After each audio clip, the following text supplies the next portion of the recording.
just a wrap up of the City Council meeting for the City of Grand Rapids for July 13th, 2020. I do want to touch a little bit on the work session this afternoon. We had a work session that the purpose was to talk about a business plan for the IRA Civic Center. As you know, the Civic Center is in need of some repairs, but the Civic Center has also been in need of funding sources to maintain itself from an operating standpoint. So as we've looked at how we could run that more like a business, as we've done with the golf course, so that it has little impact on resource needs from the City of Grand Rapids, we have come up with a business plan going forward that we would like to implement that will hopefully turn that situation around out at the arena. And it involves some changing of positions in order to accommodate the loss of revenue coming in for the arena for the City of Grand Rapids. So more to follow on that as we finish that up and we get going on that. But we're hoping to have some stuff in place so that we can utilize that as an asset that we have talked about with the City of Grand Rapids more and more each year. Every council meeting, it seems like we get an opportunity to acknowledge some business, some individual that is making some type of a donation to the City of Grand Rapids in honor of someone, or to the fire department, to the police department. In this case, one of the things tonight was a bench to the city in honor of another resident in the city. That's quite a privilege, and it's quite an honor that we have as a council to accept these donations and gifts on behalf of the city and or the fire department and police department. And one of the things that we're going to push going forward is that we give them the notice that should be expected when people are out there taking their hard-earned money and assets and gifting them to the City of Grand Rapids based on work that and their feelings on whether it's the fire department or the police department. When you think about what's going on in the world today out there, the news is full of defund this and let's do this and rioting and whatever it might be out in the general public. And that's heavily on the news right now. But what you need to understand is a lot of times what you're seeing there is at big cities. It's not happening in small cities. Now, do we have protests in Grand Rapids? Absolutely, but they're peaceful and they follow some protocols. They've worked with our police department and our city staff for a place to do their protesting and make their issue known. So what you see on TV isn't what's happening in the majority of communities out there.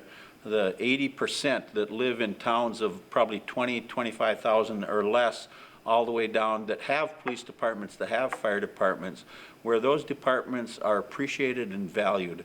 And in the City of Grand Rapids, our police department, our fire department are valued. They're valued assets, and it's a part of why I think people choose to come to Grand Rapids, based on they know that they're going to be safe, and they know that if something happens from a fire standpoint, God forbid that it does, but if something like that happens, we've got qualified employees on the volunteer fire department side that are going to be there and respond and take care of those needs. So going forward, when we have those type of commitments by residents or businesses in support of the fire department, the city, or the police department, them are going to be the first things. They're not going to be scattered throughout our consent agenda. They'll be the first things that we are going to mention in appreciation for the gifting that's done out there. A few other things that I did want to touch on. Lisa Flaherty, once again, is finally going to retire. She had posted her retirement quite a while ago, and then on request from the city rescinded it so that she stayed on for a few extra months in order for the city to work through some different issues in the finance department and through the restructuring of some of the department people throughout the city. So once again, we wish Lisa and her husband Steve good luck into her retirement. We approved plans and specifications for bids for the Riverside Park lighting project. For those of you that don't know where Riverside Park is, it's obviously over by the river over there between well, the library and the pedestrian bridge and that kind of an area over there. A couple of other things I wanted to touch on.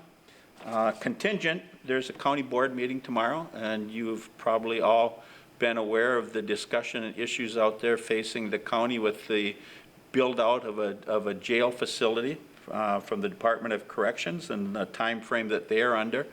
So even though they're having their board meeting tomorrow, and this is Monday, and we're having our council meeting, in preparation that if it goes positive that they want to develop on the downtown site, we need to have some specifications and some plans in place to address their land needs with the purchase of our existing fire hall and the building of a new fire hall on the south side of Grand Rapids. So we took that action tonight in two specific ones, one on the fire hall build and the other one on our planned labor agreement, so that when it starts, there won't be interruptions, and they'll work through and they'll work out issues. As issues do come up, they'll work them out under a planned labor agreement. So once again, keep in mind that this is all contingent on what happens tomorrow afternoon or evening at the county level from the board standpoint.